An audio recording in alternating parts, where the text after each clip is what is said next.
Workforce Connections podcast, where we discuss workforce development in Southern Nevada. Here's your host. Hi, and welcome to the WC podcast, where we explore workforce development issues in Southern Nevada. Today, we have a very special guest, President and CEO of the Latin Chamber of Commerce, Peter Guzman, member of the Workforce Connections board, and a longtime friend. Peter, welcome to the podcast. Thank you so much for having me. Truly an honor to be here, and certainly an honor to talk about subjects like we're going to talk about here, right? Workforce things. That is the topic. We're going to dive right down, but before we do, you're an old pro in this media, making sure how we get our word out in the community with influencers, and we are kind of trying to get there. So tell us what you think about our little pop-up studio.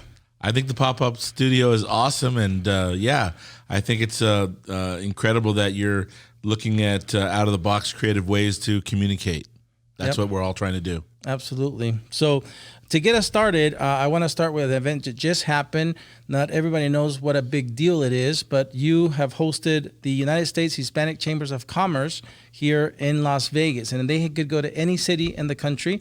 Why did they come to Vegas? And tell us what it meant for the Latin Chamber, again, to be hosting this big event.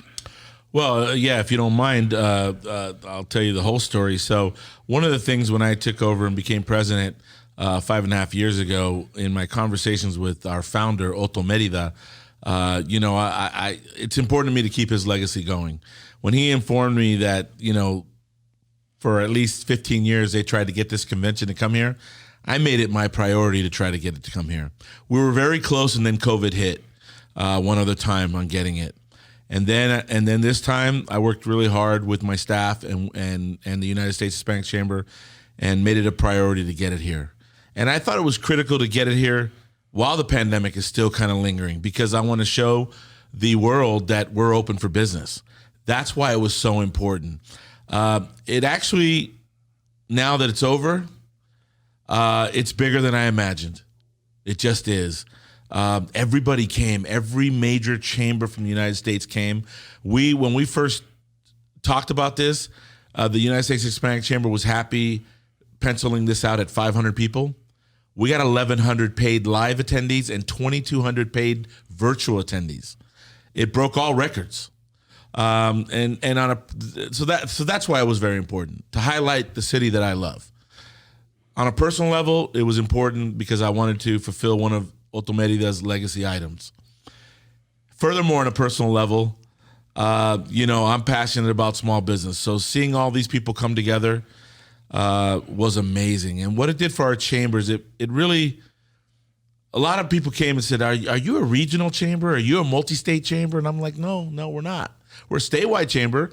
They couldn't believe it. Like, we act bigger than what we are, and that's a good thing. And it put people to work. And lastly, it got me over 30 new corporate members to our chamber. Corporate. These are big boy memberships from all over the country. What I'm shocked about is a few aren't even doing business in Nevada yet. They're thinking about doing it now, and they want us to be that connection. So as you could see, it was a home run. Yeah, Peter, and you talk about small businesses. That's your your core membership. They're the engine of our economy. I want to get to that, but before, I think highlight the fact that you say usually chambers of commerce are doing business retention, but it sounds like you're doing economic development. You're luring businesses here to our region. Well, and I think we have a responsibility to do that. I want to help the businesses that are here, and I want to help those who want to come here. Those are our future members, future job creators. And when I had people at the Mandalay Bay tap me on the shoulder. 2 employees stood out really that said, Peter, thank you for bringing this here. We haven't worked in a while because conventions have been at a standstill. So that was magical. And so for 3 days, this town was buzzing. We were in the airport. Every screen in the airport played us. The billboards out in the front on the strip played us, and the Bellagio on the fountains played Latino music. That's awesome. Well, Peter, again, congratulations on pulling that off. I know, like you said, years, decades in the making, honoring Otto. It's awesome. Let's get to your members. Again, as a chamber, you help small businesses. During the pandemic, I saw you active everywhere, helping them with the payroll protection, helping them with information about EDA. How do we help these small businesses survive? You also partnered with us on our pilot layoff aversion. We were able to get some governor's reserve funds, almost $900,000, and we were able to help 88 small businesses. Again, you helped us identify some of your members and keep 350 employees on the payroll in the worst time of the pandemic, where people were being laid off, but they couldn't get a UI check because those systems were overwhelmed. And so tell us what it meant for you and your members to receive that help through our systems. Well, it was critical. It was critical because we all had to tighten up our pants and figure out not only how were we going to exist, but more importantly, how are we going to help those members that believed in us all these years? How are we going to help them exist? That's what those funds did. That's what the collaboration did. It kept people working, kept doors open. That's such a powerful thing. And maybe because we're still working, we're too busy working really to even be gratified, to have a sense of gratification on what we've done because we're still doing it. But someday we're going to look back and you know what? It's critical with the chambers, my chamber and the other chambers in collaboration with Workforce. It's critical what we did. It's really critical. And it's laid the foundation, Peter, for stuff we're doing now. As you know, and I'd like our hearers to know, we are working to build a workforce development system that for the very first time is really driven by the needs of business, your members and those of the other chambers. You've heard about our industry sector partnerships. You're participating in the Workforce Blueprint update. You are going to be key in the Good Jobs Challenge. And so again, businesses leading the way. I want you to share with us, I know you agree with it. That's why you're on the Workforce Connections board, because you want business to have a voice on our board. And so why is it important that we're making this shift, that as a region now we're saying we don't want us bureaucrats to dictate how we form the workforce that employers need. We want business to tell us what they need in the short, mid, and long term. Why is that important that we've made that shift? Well, I think it's important because I think in years past, that component's always been missing. And I think you have to have the business community involved in all of these items in order to have real success. They're the job creators. They're the ones in the thick of things. And so hearing from them, partnering with them, that's the only way we're going to have success. And I think you get that. And I think that we're seeing success from it already. And we're just getting started. Furthermore, I think what we're doing here, listen, there's always going to be obstacles. This time it was a thing called COVID, right? But there's going to be other obstacles. That's just part of being an entrepreneur, being a business person. We're setting the tone now of how we can get through the worst of the worst. And you're right, Peter, obstacles are everywhere. And I know this is, we focus on workforce development, and business is leading the way already, and we're seeing the results. But the other day you invited me to a meeting that I was so happy to be included, because it was another example of business leading the way and solving a huge problem for us. And it's, homelessness. It impacts businesses. We spent that afternoon where you very clearly articulated, hey, businesses have a stake here. And so can you maybe share with our listeners, why is that something important for business to be leading the way in? Yeah, listen, homeless. We did the Homeless Solution Summit one of several, and business has to lead the way. Law enforcement can't be, doing this for us. Government can't do it alone. It has to be private-public partnerships, and it is an economic development. I mean, listen, like I said there, I do it from compassion as well.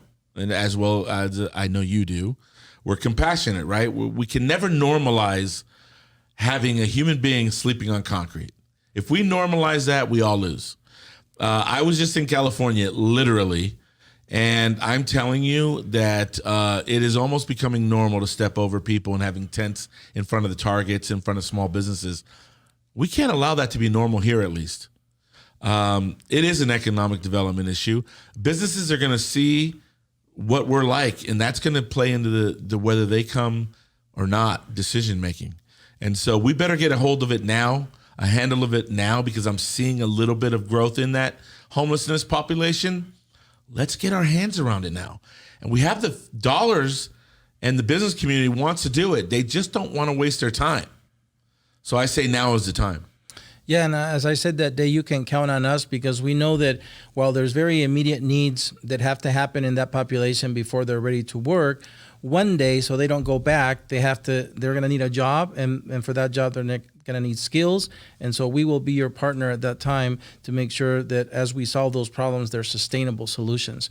So, Peter, again, I know business leading the way is how our region is going to take it to the next level, how we're going to compete with these other cities that seem to get, not that we're not getting good deals. We're getting companies like Haas coming, and we got, for our state, Tesla was huge. But we are just moving the needle, and we're becoming better because, again, business is leading the way. What has been, and you've been on our board now for 2 terms, and we love having you on our board. What has been perhaps one or two of your favorite experiences on our board, impact we've made, projects we've worked on? Share with us perhaps what you've enjoyed the most being on Workforce Connection so far.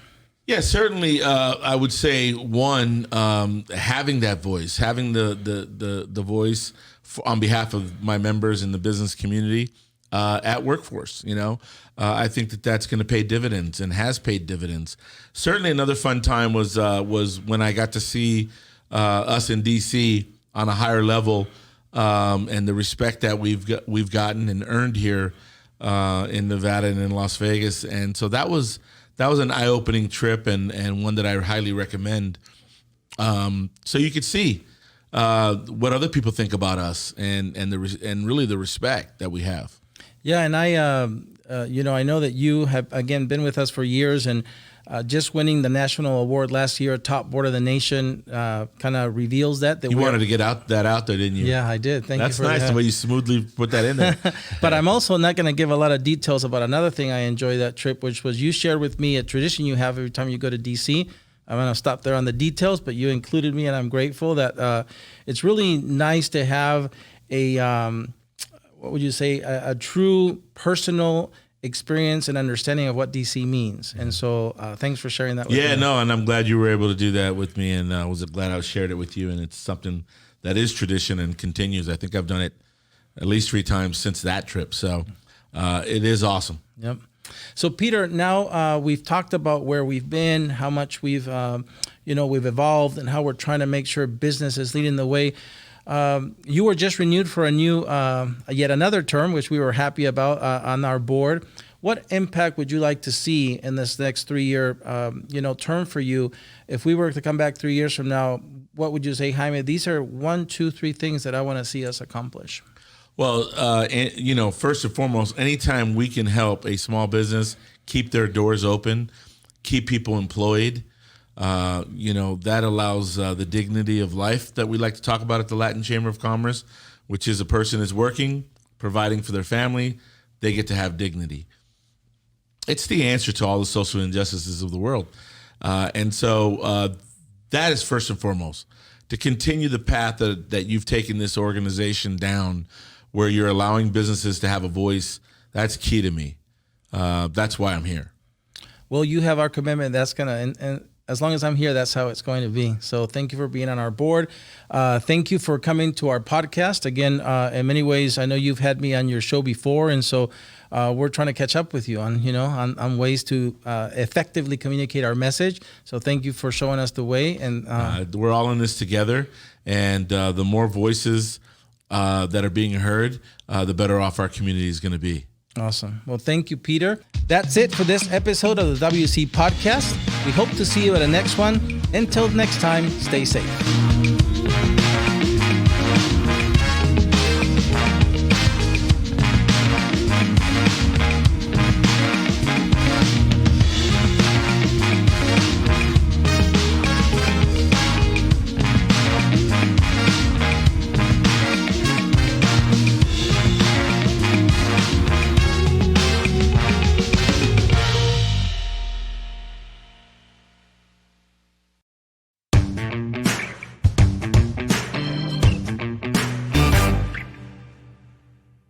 All right. Well, thank you, Peter, for staying afterwards for our bonus segment that we call Against the Wall. The first section is going to be called Your Favorites. I'm going to go in rapid sequence here. Are you ready, Peter? I'm ready. Tell us your favorite spicy food. Thai food. Your favorite family recipe. Bistec empanizado, arroz y frijoles negros con plátano maduro. Yeah, now you're making me hungry. Your favorite city to visit? Miami. What was your favorite subject in school? Math. Your favorite musical artist or group? Smokey Robinson is my all-time favorite. Motown music's my favorite. Wow, very nice. Favorite holiday? Christmas. Okay, you just cruised right through the first section. The next one is called Tough Choices. Are you ready? I'm ready. Would you rather vacation in Hawaii or Alaska? Alaska. Are you a glass half full or half empty kind of guy? Man, let's fill it. Do you rather lose sleep or skip a meal? I'd rather sleep. Tough one. Would you rather owe money or owe a favor? Would I rather owe money or owe a favor? Man, I deliver. I don't owe anybody money, and I deliver on favors. Very good. Are you an introvert or an extrovert? I'm shy. Here's my favorite one. Justice or grace? Justice with grace. Oh, combo. Very nice. And last one. Ride a bike, ride a horse, or drive a car?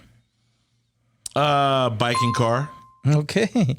Last section is finish the sentence. So I'm going to give you some unfinished sentences and you will finish them for me. We ready? Ready. If Peter could live anywhere, it would be... In a cabin by a lake, tucked away. Nice. Peter's favorite thing about his career is... Helping others. The best part of living in Southern Nevada is... The weather most of the time. 3 words that describe Peter are... Loyalty, loyalty, loyalty. My man, I agree. If Peter could travel back in time, it would be to the year... Probably sometime in the 70s, holding my dad's hand on a walk. Wow. Doing the WC podcast today was? Completely enriching. All right, Peter. Well, thank you for staying over for our segment Against the Wall. Thank you. Been fun.